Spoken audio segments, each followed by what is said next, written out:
pessoal! Vamos a mais uma aula de Química e o tema da nossa aula de hoje será transformações da matéria. Nós iremos ver as leis ponderais, que são as leis de Lavoisier e lei de Proust. Mas primeiro entendendo o que é essa transformação, o que são essas transformações da matéria, certo?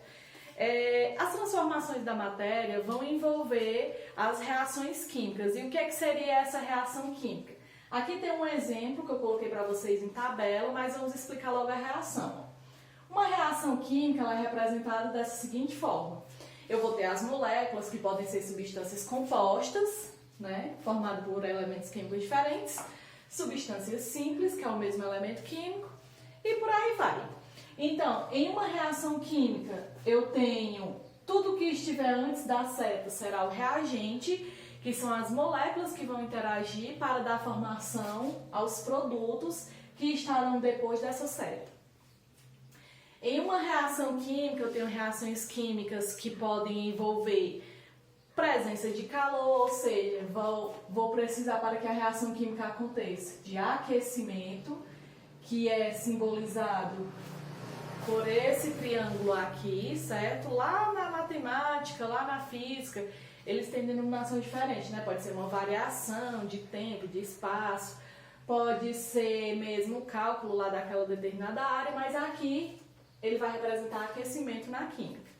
Tem reações químicas que irão precisar de corrente elétrica, que é representado por esse Izinho, e reações químicas que vão precisar de luz, que é representado por este símbolo grego aqui, que nós chamamos de lambda.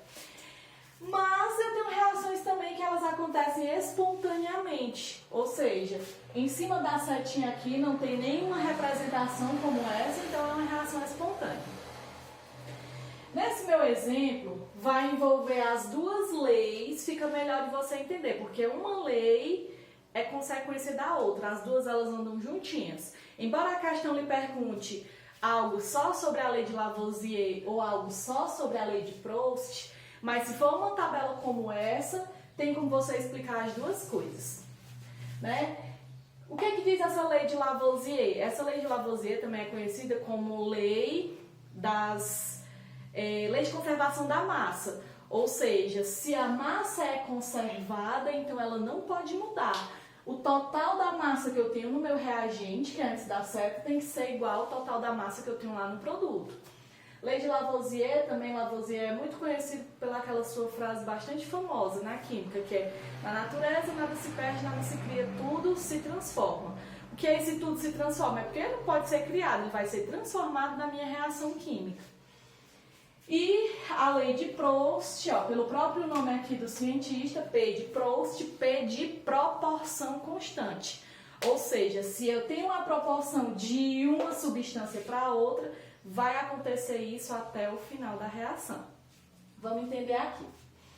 Aqui eu tenho uma reação da molécula de água, ela está sendo quebrada, formada os gás hidrogênio e gás oxigênio, e é uma tabela que eu já completei para explicar para vocês. Aqui eu tenho 3 experimentos. Minha primeira massa de água, 4,5. Se eu tenho 4,5 no reagente, então no produto, que é depois da setinha, eu também tenho que ter 4,5, tenho que ter essa massa. Aí aqui, a massa do gás hidrogênio foi 0,5 gramas, logo a massa do gás oxigênio foi 4 gramas. Se aqui você somar 0,5 mais 4, dá 4,5 lá no produto. A mesma coisa que foi aqui no reagente. Segundo exemplo, a massa de 9 gramas. Aqui no produto eu tenho que ter 9 gramas também. Qual foi a proporção aqui? Eu tenho 1 grama de hidrogênio, logo eu precisei de 8 gramas de oxigênio, porque 1 mais 8, 9 gramas no produto. Isso que eu estou explicando para vocês, por enquanto, é conservação da massa, que é a lei de Lavoisier. Ou seja, a massa que eu tenho no reagente, eu tenho que ter lá no produto, somatório. Por fim, o exemplo 3, eu tenho uma massa de água de 18 gramas, lá no produto também tem que ter 18. Então aqui, 2 gramas foi para hidrogênio e 16 para o oxigênio. Logo, 16 mais 2 dá 18 gramas. Será que a tabela iria vir toda preenchida assim, bonitinha? Na questão não viria. Como é que viria? Se fosse só a lei de Lavoisier, por exemplo. Se aqui não existisse essa massa do hidrogênio, mas eu sei que a massa antes da seta foi 9, lá no produto tem que ser 9 também. Então, se eu tivesse 8 gramas para o oxigênio, para o hidrogênio só poderia ser 1, porque 1 mais 8 dá 9. E isso daí seria a lei de Lavoisier, beleza? Vamos aqui demonstrar a lei de Proust. Lei de Proust é uma proporção constante. Para você saber se algo é proporcional a outra coisa, você precisa comparar duas espécies. No caso, nós iremos comparar duas substâncias. Vamos aqui. Aqui, como eu tenho 3 experimentos, você tem que compará-los. Você pode comparar de qualquer jeito, aqui dá certo. Tanto faz eu comparar o primeiro experimento com o segundo, aí você vai até o final, comparando o primeiro com o segundo. Como eu posso comparar o segundo com o terceiro até o final, eu posso comparar o terceiro experimento com o primeiro até o final. Ou seja, do jeito que você fizer, a proporção vai ser a mesma. Vamos ver aqui, ó.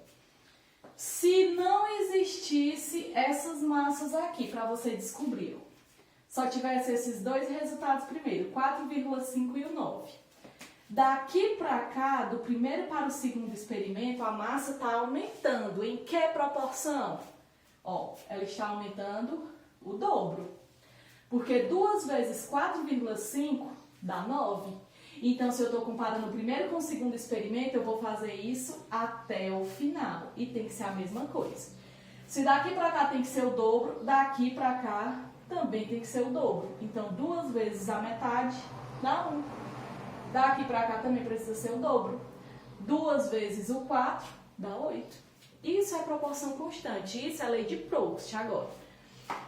Vamos tentar algo diferente. Vou tentar agora comparar o primeiro com o último. Se eu comparar o primeiro com o terceiro experimento e eu não tivesse nenhuma dessas massas, eu quisesse descobrir. Então, vamos ver aqui, ó. Daqui para cá, a minha massa está aumentando. Está aumentando em que proporção? Ó? Daqui para cá, ela aumenta 4 vezes. Porque 4 vezes 4,5 dá 18. Então, se eu estou comparando daqui para baixo, eu tenho que comparar todos os outros também, do primeiro para o último. Se eu comparar daqui para cá, ó, eu já vi que bem no início a proporção foram 4 vezes. Então, aqui também tem que ser 4 vezes. 4 vezes a metade dá 2. Daqui para cá também tem que ser 4 vezes. Ou seja, 4 vezes 4 dá 16. Certo? Então, demonstrada a lei de Proust, lei de Lavoisier, aqui é mais uma forma de demonstrar a lei de Proust, que é essa proporção constante. Ó. Aqui eu peguei a massa de água, ou de água não, perdão, a massa de hidrogênio e dividi pela massa de oxigênio. Massa de hidrogênio no primeiro, ó, 0,5 dividido por 4. Aqui, ó, 1 dividido por 8 e 2 dividido por 16. Se eu sei que é proporção constante, então a proporção do hidrogênio tem que ser a mesma para o oxigênio. Então, vamos aqui, ó. Aqui eu vi que a proporção para todos deu 1/8, mas como foi feito isso? Aqui só foi simplificado. Eu posso simplificar o de cima com o de baixo pelo mesmo valor. Se eu simplificar 0,5 por 0,5 dá 1 e 4 por 0,5 dá 8. Você pode fazer o cálculozinho aí que vai dar isso. Aqui, ó, também, se eu simplificar 1 por 1 vai dar 1 e 8 por 1 dá 8. E o último, como eu posso dividir esses dois, também vou simplificar. Ó.